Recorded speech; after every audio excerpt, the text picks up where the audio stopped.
Ahora vamos a hacer un recuento de las temáticas que hemos visto referente a la teología. Entonces, básicamente habíamos iniciado con la teología de la cautividad y de esa manera, ¿qué pasará, verdad, después de esta pandemia? Es un contraste entre la teología de la cautividad y qué pasará después que termine esta pandemia.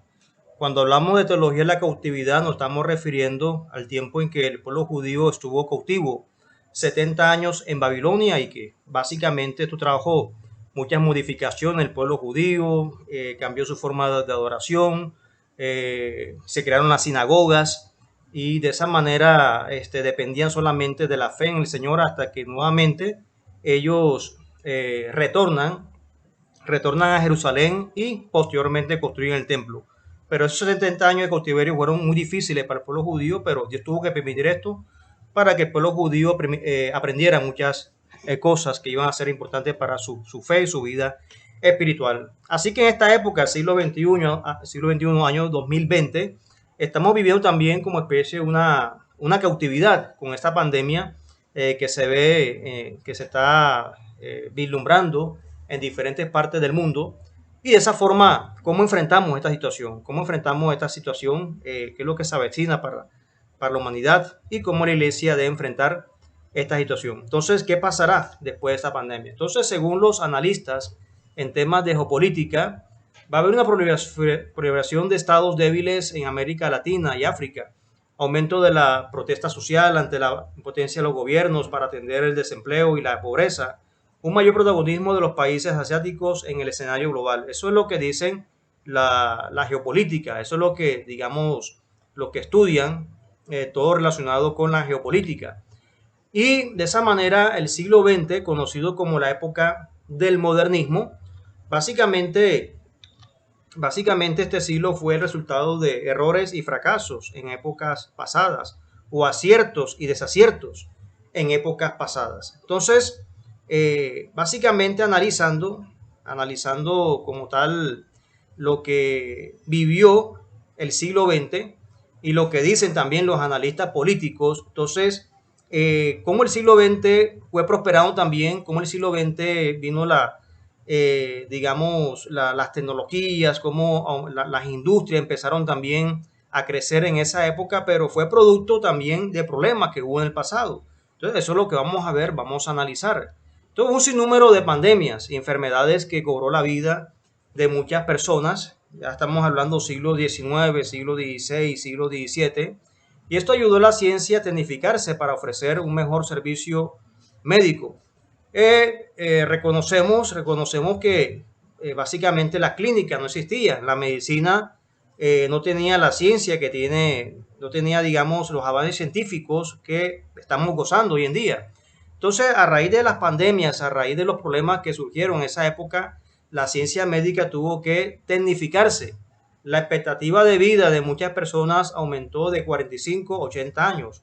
Muchas personas morían jóvenes, 45, 50 años, pero a raíz de que la ciencia se tecnificó, a raíz de que la ciencia empezó básicamente a investigar más, hacer descubrimientos científicos, medicamentos y muchas cosas que ayudaron a la humanidad, la expectativa de vida subió hasta los 80 años. Se logró tener el agua potable y saber manejar las aguas contaminadas a través de sistemas de alcantarillado. Y como les había comentado también en las primeras clases, el gran hedor o la gran peste del río Támesis en Londres, siglo XVIII después de Cristo, y de esa manera en esta época había un brote de cólera. La gente moría de cólera, muchos estaban enfermos de cólera, pero era a raíz de la contaminación de este río. Entonces los londinenses empezaron a trabajar fuertemente, a hacer sistemas de alcantarillado, a hacer sistemas de agua potable, hacer sistemas de acueducto, con el punto de que ellos no contaminasen este río. O sea, los sistemas de drenaje de aguas hervidas o aguas de alcantarillado, tenerlo como tal en otro lugar y no depositarlo en el río. O si lo echaban al río, tenía que ir menos contaminado. Entonces, ellos trabajaron eso y el brote de cólera básicamente desapareció. Entonces, gracias a esta situación, gracias a este problema, hoy gozamos de alcantarillado, hoy gozamos del sistema de redes de agua potable, hoy gozamos de acueducto. ¿Por qué? Porque hubo un problema en esa época y a raíz de ese problema se empezaron a buscar soluciones y gracias a esas soluciones hoy estamos gozando básicamente de lo que ellos trabajaron fuertemente en esa época. ¿Cuál es el desafío de la iglesia frente a la pandemia del siglo XXI? ¿Cuál es el desafío que tenemos nosotros? Lucas 22, 31, 34 dice, dijo también el Señor, Simón, Simón, he aquí Satanás os ha pedido para zarandearlos como a trigo. Pero yo he rogado por ti que tu fe no falte. Y tú, una vez vuelto, confirma a tus hermanos. Entonces estamos viendo aquí, mis hermanos, de que en estos tiempos Dios ha permitido esto para zarandear su iglesia. Y usted sabe que el zarandeo consiste en que el agricultor tomaba como especie una zaranda, un cernidor, un colador, ahí lo vemos, y de esa manera separaba la paja del trigo, con el fin de que el trigo ya él lo echaba en un recipiente, al trigo lo echaba en un recipiente, y de esa manera la paja la tiraba enseguida a la basura. Entonces, en estos tiempos Dios está buscando lo mejor de su iglesia. En estos tiempos Dios está buscando lo mejor de su pueblo, está zarandeando su pueblo de tal manera que está tratando con nosotros para sacar lo mejor de su iglesia. 1 Corintios 16, 19 dice, las iglesias de Asia os saludan. Aquila y Priscila con la iglesia que está en su casa os saludan mucho en el Señor, y estamos viendo que las iglesias empezaron en las casas. O sea, estamos volviendo al tiempo de la iglesia primitiva. Y la Basílica de San Juan de Letrán, siglo III, siglo IV después de Cristo, es el primer templo que se construyó. La Iglesia Católica, Constantino, fue que construyó este templo para reunirse los devotos católicos en esa época. Recordemos que la Iglesia Católica apenas estaba dando sus inicios con este emperador Constantino. O sea, digamos que fue el precursor de este movimiento, y ya en el siglo V después de Cristo es que se consolida políticamente la Iglesia Católica Romana. Pero la figura de templo inició con la Iglesia Católica. Pero antiguamente la iglesia primitiva no tenía templo. Ellos se reunían en las casas, básicamente. Ya después que vino a aparecer la figura de un templo. Y el templo de Salomón solamente era para los sacerdotes. Ellos se reunían solamente en el patio, los sacrificios hasta allí, pero no podían entrar al templo porque eso era para los levitas y sumos sacerdotes. Solamente los cristianos estaban a las afueras, la parte externa, en el patio del templo hasta allí. Nada más, eso sí, predicando la palabra, porque no hacían sacrificios, porque ya como cristiano ya no se podía hacer eso, solamente los que eran judíos ortodoxos en esa área. Pero la iglesia empezó como tal en las casas. El Dios que hizo el mundo y todas las cosas que en él hay, siendo el Señor del cielo y de la tierra, no habita en templos hechos por manos humanas. Lo dice Hechos, la diáspora judía, años 70 después de Cristo. Ustedes saben que Dios tuvo que permitir esta persecución en Jerusalén para que la iglesia saliera a predicar la palabra de Dios. Dios tuvo que permitir que esto pasara porque los cristianos estaban allí, digamos, en Jerusalén, y el mandato era ir a otras naciones, el mandato era predicar a otras partes del mundo, y ellos se quedaron allí. Entonces Dios tuvo que permitir esta persecución en Jerusalén para que ellos salieran a predicar. Conocida la diáspora judía, la teología de la cautividad y el escepticismo del siglo XXI. Entonces, también les había hablado de la peste negra, la gran peste del siglo XV después de Cristo, o la peste bubónica también. Entonces, ahí vemos los médicos de esa época que utilizaban como especie un pico de cuervo, era como un pico de cobre, de hierro, donde echaban incienso allí para no oler la pudredumbre de los enfermos, porque eran llagas que supuraban, y esas llagas botaban materia y era un olor putrefacto. Entonces los médicos tenían que tratar con estas personas y no era agradable el olor en esa época. El movimiento de los flagelantes también surgió en ese tiempo. Usted sabe que la Iglesia Católica, hay algunos sectores de la Iglesia Católica que practica todavía esto, las penitencias, pero surgió a raíz de la peste bubónica, porque era una forma en que ellos se autoculpaban, una forma de que ellos se flagelaban porque se creían que eran culpables de la peste que sucedía en ese tiempo. También les hablé del pueblo judío. Los judíos fueron culpados de contaminar las aguas de los ríos para propiciar la peste negra. Entonces, lamentablemente, el pueblo judío fue perseguido en Europa, y de esa manera les digamos, los culparon de que ellos eran los que lo propiciaron la peste negra o la peste bubónica. Pero básicamente los judíos no tenían culpa de esto porque ellos como tal, bueno, también les había comentado que el pueblo judío no presentaba síntomas, ellos estaban, la mayoría estaban sanos, no los tocó la peste negra o la peste bubónica. ¿Por qué? Porque ellos manejaban las normas de cuidado de la higiene que tiene el Antiguo Testamento, el lavado de manos, el lavado de los codos, y esto impedía de que la peste los tocara a ellos, por el cuidado que ellos manejaban. Entonces, lo culparon a ellos de que contaminaban las aguas para perjudicar a toda Europa, pero más adelante se descubrió que la peste bubónica era a raíz de la pulga, de la rata, que proporcionaba la bacteria Yersinia pestis, y de esa manera ya empezaron a trabajar en esta área. Y más bien la situación era la falta de aseo que ellos tenían en esa época. También se inicia la reforma protestante de Martín Lutero en el siglo XVI, después de Cristo, en plena pandemia, en plena peste, y de esa manera empieza la reforma también protestante en esa época. Ahora bien, en el siglo XXI ya las iglesias están volviendo, ¿verdad?, a los templos, ya las iglesias están, digamos, congregándose. ¿Cómo enfrentamos esto? ¿Cómo enfrentar esta situación? Sabemos que no va a ser fácil. Entonces Jeremías nos da unas ideas, Jeremías nos va a ayudar cómo vamos a pastorear, cómo vamos a guiar a esta iglesia que se está levantando en medio de esta situación. Jeremías profetizó entre el año 650 y 558 después de Cristo, y nos da unos textos aquí, unos pasajes muy claros. Jeremías 3:14, convertidos, ¿verdad? Y os tomaré uno de cada ciudad, cada familia, y os daré pastores según mi corazón, que os apacienten con ciencia y con inteligencia. Entonces, el objetivo aquí es que tengamos ciencia, conocimiento, seamos inteligentes, sabios, para poder transmitir esa palabra del Señor.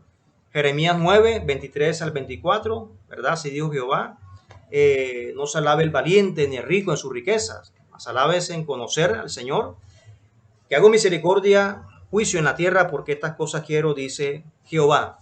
Jeremías 29, 10 al 11, también nos está hablando que Dios nos visitará, despertará su palabra en nosotros, porque yo sé los pensamientos que tengo acerca de vosotros, dice Jehová, pensamiento de paz y no de mal, para daros el fin que esperáis. Entonces aquí también hay esperanza en el Señor.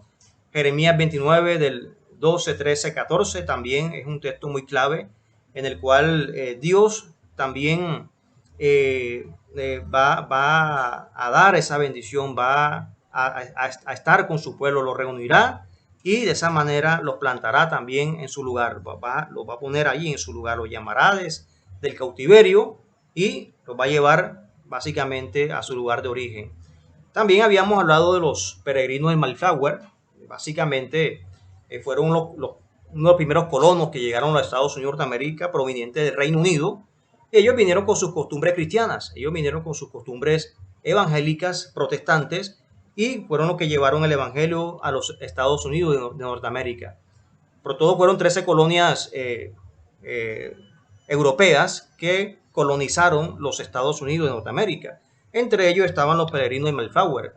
Entonces vemos aquí el pacto de Mayflower incluía criterios democráticos y de respeto para las creencias religiosas personales.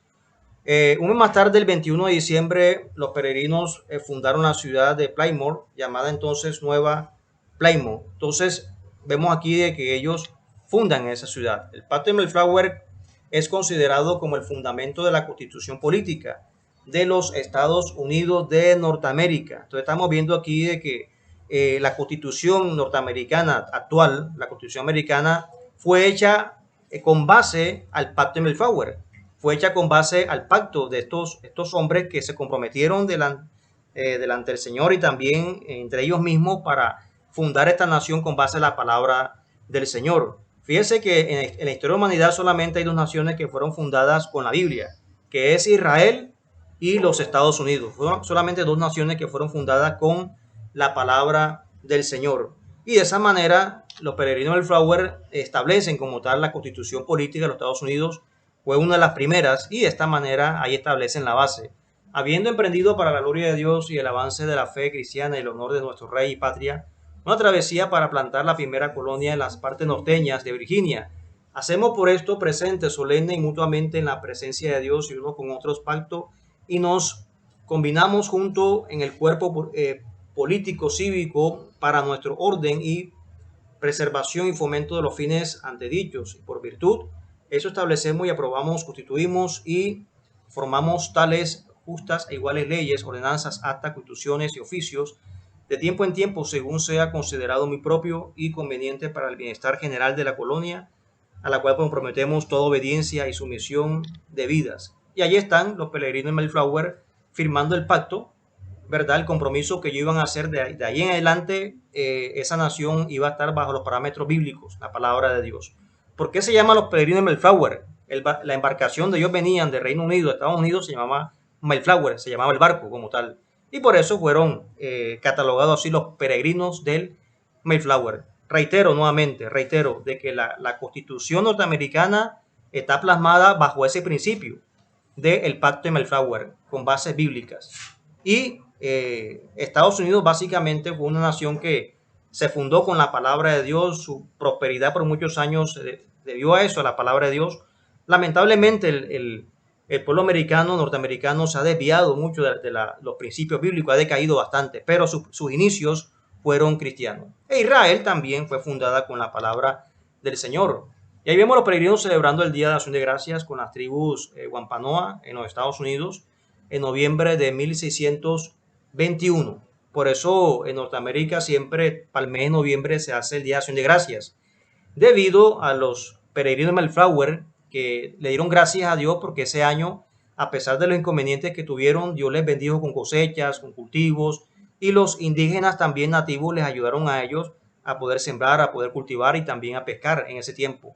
Y aquí se quita la idea, el mito de que los colonos europeos mataron a los piel roja, a los cherokees, a los apaches, y no era así, no fue así, para poder hacer la tierra. Y fíjese que estas personas, estos peregrinos cristianos, entablaron buena amistad con los nativos, entablaron buena amistad con estas tribus.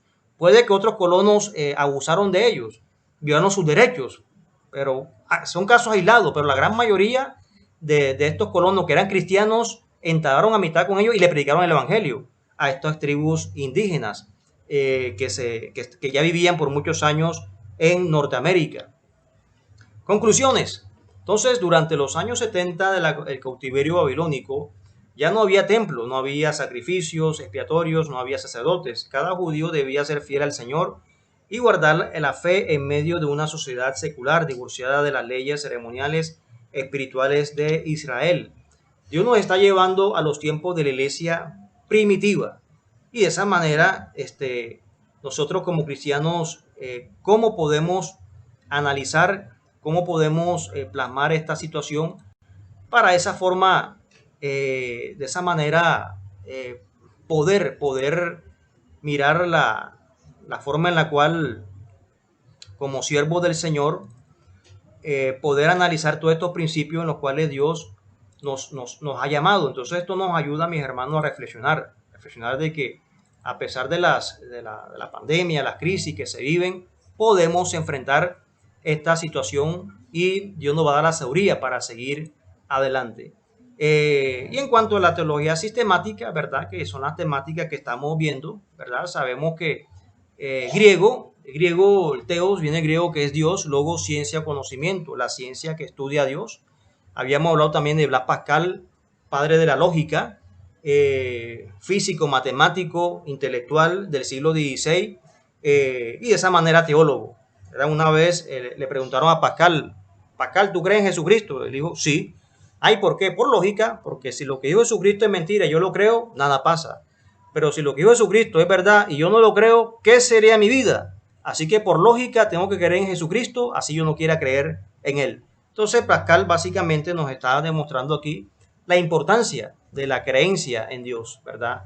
Vemos un método científico, el método científico objetivo es cuantificable, medible, tangible. Se puede probar en diferentes ambientes, es el método, digamos, científico. Y el método histórico legal, que es subjetivo, hay una credibilidad, una fuente documental y también vemos unos testigos. Entonces les había enseñado que la existencia de Dios no se puede demostrar científicamente, pero sí la podemos demostrar por medio del método histórico legal, porque hay una credibilidad, hay una fuente documental, hay muchos escritos, 14.000 copias y también hay testigos. Están testimonios de que lo que dice la Biblia es real. Aspecto de la teología es bíblica, se relaciona con la cultura, la teología también es contemporánea. ¿Por qué debemos estudiar teología? Entonces lo comparé con dos casas, ¿verdad? Una casa está toda desordenada, básicamente la persona que vive ahí tiene todo en desorden y de esa manera le es difícil, ¿verdad? Llevar una vida como tal organizada, no alcanza el tiempo, todo está básicamente en completo desorden, pero el que vive en esta casa tiene todo un orden en completo, el tiempo le alcanza, ¿verdad? El que es ordenado puede hacer muchas cosas al mismo tiempo. Esa es, digamos, aquí la moraleja. La persona organizada puede hacer muchas cosas al mismo tiempo. Entonces, por eso la teología es sistemática. ¿Por qué? Porque la teología lleva un proceso. Sistemáticamente estamos estudiando la teología. O sea, lleva un orden. ¿Cuál es ese orden? Bibliología, Dios, antropología, pecado, cristología, neumatología, trinidad y escatología. Entonces, en medio de un mundo donde hay muchas sectas, donde hay muchas falsas creencias, ¿en qué podemos confiar? Entonces, lo comparé con un billete. El empleado de un banco, cuando va a trabajar, no le enseña el billete falso, le enseña el verdadero. Le dicen, estos son los códigos, lleva estos colores, este logo de agua, es tridimensional. El día que ese empleado esté contando varios billetes, hay uno falso. ¿Por qué detecta el falso? Porque conoce el verdadero. Ahí somos nosotros. ¿Cómo distinguimos la falsedad? Porque conocemos la verdad. Por eso Jesús dijo, escudriñad las escrituras porque a vosotros os parece que en ella tenéis la vida eterna y ellas son las que dan testimonio de mí. Jesús nos compara con un minero. Cuando dice escudriñar la escritura, en el original dice, escarben las escrituras, porque os parece que en ella encontraréis la vida eterna. ¿Y qué hace un minero? Escarbar, analizar, hasta que encuentra el metal precioso o el mineral que básicamente está buscando. Entonces así somos nosotros. ¿Qué nos motivó a estudiar, a buscar a Dios? Pues básicamente los testimonios que tenemos nosotros en lo que Dios ha hecho en nuestra vida. Eso nos da evidencia de que Dios es real, nuestro testimonio.